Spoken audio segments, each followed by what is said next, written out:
Hello, everyone. I'm Kerry Ruff, communication strategist, communication branding strategist, and I wanted to have this class today that talks about how to use the internet and aspects of the internet to improve the quality of people's lives. Especially during the pandemic, social has been a vital part of how people are building their business opportunities and just connecting with each other in general.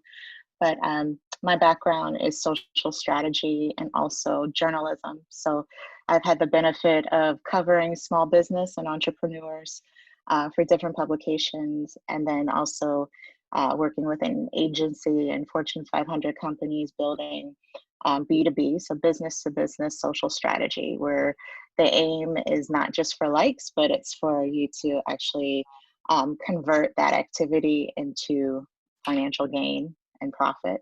It's always a pleasure to be able to kind of bring into the forefront some of the real positive contributions to psychology. Real quickly, I was trained as a clinical psychologist working with psychiatric patients. I was working in crisis intervention. I worked with physicians, cops, EMTs, done a lot of background from the clinical. And then I moved from clinical into the consulting part because I found myself, I really liked working with really smart, well people. Not that I didn't have my experience with the people that needed psychiatric assistance, but I found that I was started with an employee assistance program, and I realized there, as a behavioral change expert, as somebody who's really been in terms of performance, motivation, all those human contributions and connections, I found that there's a big need for that in the organizational world. So I started in the last couple of decades, I guess I've really been focused on the consulting component. I was board certified as a coach, and now I coach a lot of physicians. I work with medical centers, and I do a lot of organizational development and intervention. You don't want to be a commodity, so you got to do what you really enjoy, love what you do what you love. That's exactly right. I'm really enjoying what I've been doing. Hi, everybody. I'm Abhita Austin. I'm the founder of Hidden Chapel Studios, and I'm also the founder of the Creator Suite. And so I would say in 2009, I started Hidden Chapel Studios, and that was coming off of a career of being an audio engineer and music producer. And I started, years ago when I was in college at NYU, and I started working at studios, and I started from the ground up interning and went through that whole system. And 9/11 happened right when I started freelancing audio engineering. And so that was like, oh, wow. Okay.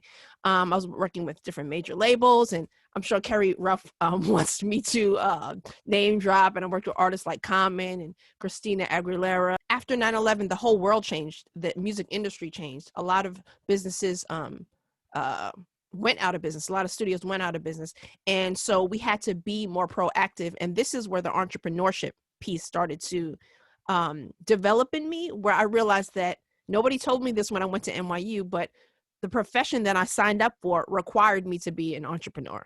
So I had to find my clients. I had to find work. I had to, learn how to fish. And I was in a way just thrown into the fire. So in addition to being a staff engineer at the studio, I was also calling record companies and, looking, for talent and opportunities, people to come into the studio, setting up studio tours.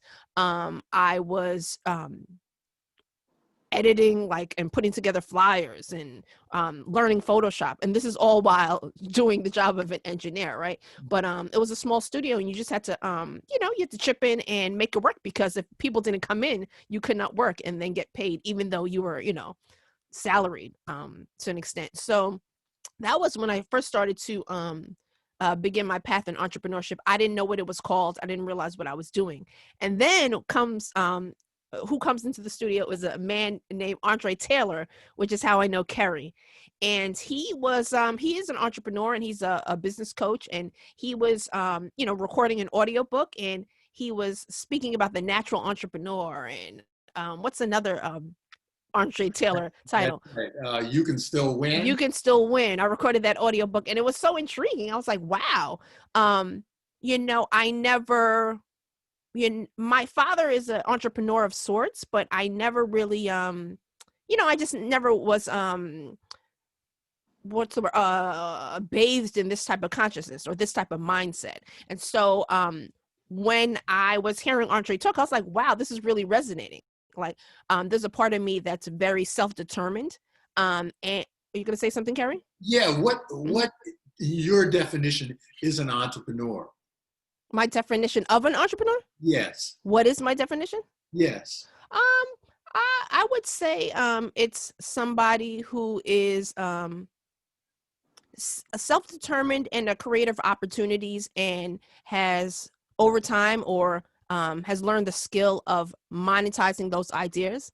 And yeah, I would say, because the entrepreneurship piece, I think it does have to, in order for you to you know, reach that end goal, it has to have some type of you have to have some type of skill of monetization. You have to understand that you have to have something of value. You have to be able to tell a story and promote it and market it. You know, they kind of go hand in hand.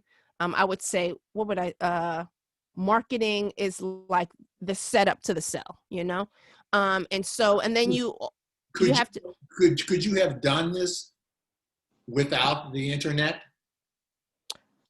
over the years? Yeah, I could have, but it makes the internet was, you know, it was pivotal. It was pivotal and made it so much easier. Like again, like Gary was saying, I came up in a time when there was no internet, you know, and even when in 2004-5 is when I was at this recording studio and we were starting to, this was in the MySpace days and we were starting to promote the internet, and social media, I don't think existed. So social media wasn't there. That's right. You know, and that's right now my main form of promotion. And so it was a lot of cold calls. Cold calls, you know, are still, I think, a good thing. It was a lot of cold calls and it was a lot of physical networking events, you know. Physicals, like, we don't, you know what that is anymore. We forgot about that. But the internet just made it, it's just like you're exposed to the world, you know, and depending on what your product is, you can sell to the world, you know. And so, yeah, the internet is crucial, very, very crucial. And I think it's a balance of both, but I think what it comes down to is being able to have something of value, create, like Alan was speaking of when we were doing a sound check yesterday, a level of trust, that the people trust you first. And having something of value, the people trust you, you're able to tell a story around the product and allow people to understand why this has value and why they should engage with it, and then being able to follow it through the finish line. So that means that following up with them, maybe, you know, calling them again, or just sending them, you know, just, I don't know, maybe an email about nothing, something random, but just keeping in contact with them so that you can follow it down the line so that you can close that sale. Sometimes it happens quickly, sometimes it takes years, you know, depending on what you're selling. But it's been like, so that path of entrepreneurship, the end where I was trying to go with it is that eventually I left the studio because I realized, wow, I'm marketing, I'm promoting, I'm literally doing the flyers, I'm doing the audio, I'm starting to edit videos, I'm you know, I'm doing all of this. It's like, what if I cut out the middleman, which is the studios that's paying me, and go directly to the client so that I could charge more, and, you know, set up shop in my own place and see what happens. And so I took the leap. You know, I had a bit of a cushion, you know, I had a little bit of savings, but, you know, I had a little bit of a cushion and I took the leap and I never looked back, so to speak. I fell in love with the concept of entrepreneurship, and the lifestyle is hard, but I like the freedom of it. And it's just a continuous learning experience, a continuous, you know, it's a continuous journey of self-awareness and shifting a mindset, but you know, it's definitely a lifestyle that I embrace. See, that's this whole idea of going directly to the people who might be interested in your product or service. Yes. You can get right to them now. Yeah. Through this thing called the internet and social media and marketing, and you can go right to. You don't have to go through a company. Have to go to an engineering company and so forth, and work your way up. You can go right to customers. That's Right. very, very exciting to me. I think also what's critical though, so you can have all this access and entry points using social, but you also, if you don't have endurance to follow up, and you don't understand that, like, you know, the entire process is about nurturing, you know, these prospects into the funnel and making sure that they get from that tweet to your inbox to an actual meeting, then you're not really extending the value of that access and having the internet and having social, which is very free on the organic end at least. But that's something that I see is that the rigor that is required when you have all that access is something that can be really difficult for an entrepreneur to make that leap and realize that, like, oh, that's just like the beginning. There are actually like several more hours involved in making this happen. Well, some people in my community of approximately 10,000 are saying they're scared to take that leap. And I don't know how, because I haven't been taught or trained in their education or their home situation, mother or father, but they're afraid to take that step. But I think it's much easier now to take the step, fail, and take another step. And yeah, it's much like when a baby learns how to walk. Like, the baby doesn't just stop because it fell down 15, 20 times. It figures out a way. So I think if you show up for, which would be like the social engagement piece and actually like developing the relationship, then it happens.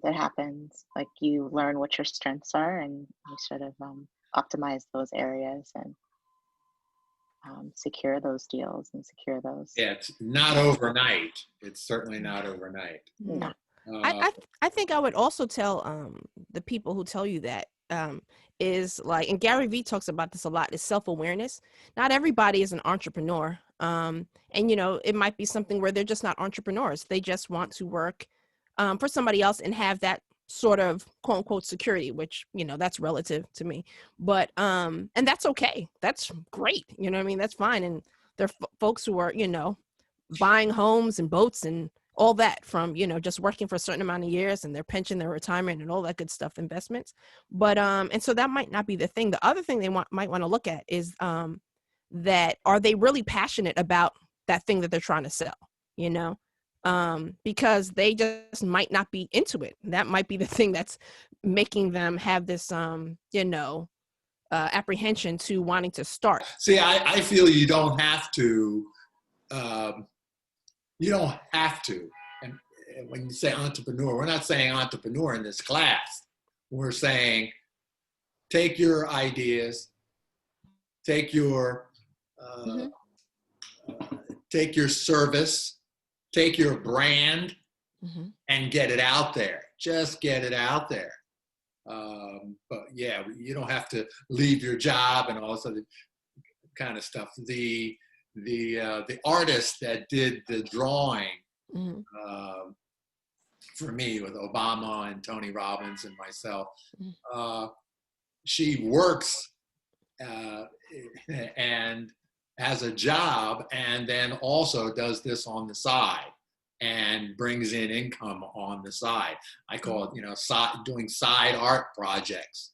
And a few years ago, she wasn't doing this, and I suggested that she's got a talent and you can put it out there through the internet and through social and see what happens. So she'll bring in monies. I don't want to say how much during the month, but she's thrilled, and she said, "Oh, I have another means of income." So that's really what this class, this show, workshop is all about. Saying you have ideas, because I'm hearing so many people saying, "I don't have enough from month to month. And I'm saying, well, do you have something that you like to do, that you're passionate about, or that you like to do? And do it, because there are no more gatekeepers. So get it out there. I would love to hear Alan's thoughts on this. He's a, I don't know what the proper title, the business coach, business psychologist. How about Alan? Alan works really well. Okay. I would love to hear Alan's feedback. Business or organizational psychologist? Well, I think, Abhita, you're really onto something here, because if I were to ask you right now, why do you do what you do? Simple question, but difficult answer, I'm guessing. Why do you do what you do? I do what I do because I have a deep connection to it. Like, it resonates with me. So okay, good. I'm I going to cut you started off here. Yeah, real quick. Okay. Now, how many people, if you were to go to Google, what would you Google to find you? What word would you put in? Well, that's a good question.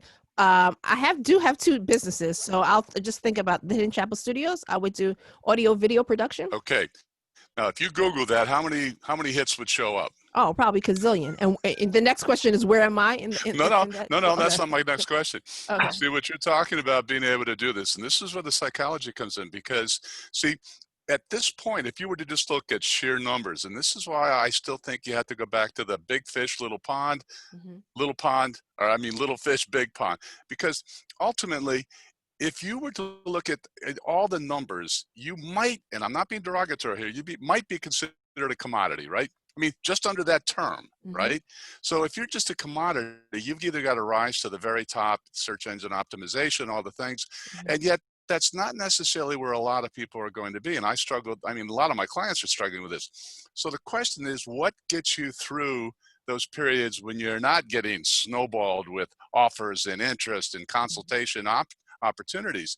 You're doing what you love, or you're doing what you really like to do. That's who you are. Now, if you were to go to and I think that's the big difference there, because what I think Carrie's referring to is that you really have a passion. It's anybody can have a passion when they're making tons of money and people are beating down their website doors, kind of a thing. Well, what's going to get you through those periods in between?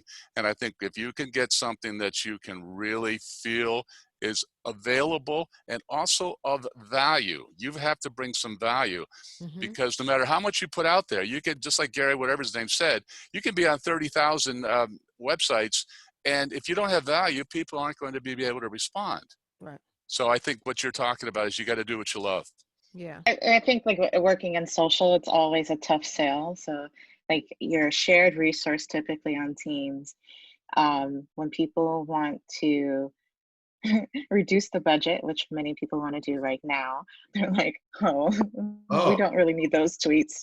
We can write them ourselves. We can do it ourselves. But like you said, if you have a social strategist who is passionate and multidimensional, then you're never losing value in a project if you have that presence. And like, I was thinking about what my answer would be to your question, Alan, like what drives you, or how would you be described? And like, for me, it's about that moonshot, because nobody, like, very rarely does it happen that someone has explosive growth from a LinkedIn update or a tweet.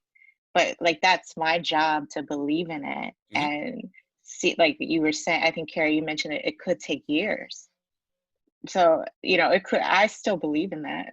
I still believe that like, when I do publish a tweet that's organic for a company, that it could land us something that goes through the sales funnel, something that creates a meeting or a business opportunity for a big time deal. And, we're only maybe 20 years in, 25 years in for this space of the internet and social selling. So we don't know anything. We don't even know what we don't know. So there's still so many stories out there in the making. They're like seeds being sown for success. And like, anyone on this call could be that next big story. That, like, the requirements aren't set. Like, you don't have to look like Mark Zuckerberg. You don't have to know what he knows. You don't have to be a Mensa genius. You just have to have an idea. Lisa K, I know you're the big company that you work with, the worldwide company that you work with, they think that you as a social media strategist is extremely important. You personally think that it's all that important? Or is that a question that's cutting two ways here? I'm tempted to get at, do you go in and say social media is extremely, extremely important, let's do this? Or do you just wait for them to say, Lisakaydavis, can you work on this for us, this sliver, with our budget? Mm-hmm. Well, I think the biggest part of it that I've learned is actually listening. And in my mind, I'm listening to what people are saying and what they aren't saying. And then I'm trying to meet that need with like the toolbox that I have. So if someone feels like, maybe it's a freelance client I have and they feel like they're underrepresented or they're having a hard time getting their voice out there, then like my job is to think about it, as a journalist. So what elements of the story would another writer be interested in pitching to their editor to cover them? And how do I tell that story on Instagram or Twitter? Or if it's a bigger team and there's usually a learning deficit, like people don't know about social. And it's different. You have to start by level setting and saying, okay, so you use social this way for your personal gain and you're on Facebook all the time, but did you know that like that's not the platform for this piece of business? And we're gonna try to build something on LinkedIn, or we're gonna try to do something fresh on Reddit, and it's gonna be small and it's not gonna be viral, and you will not be Gary V. And just like getting them excited about the small wins and victories they can have, and then building that into like a story of success that they can like they have to be excited about it. They have to see metrics that get them excited. So that's my job, to sort of like put this narrative on top of whatever they're pursuing on social, and not lying to them and like telling them like, this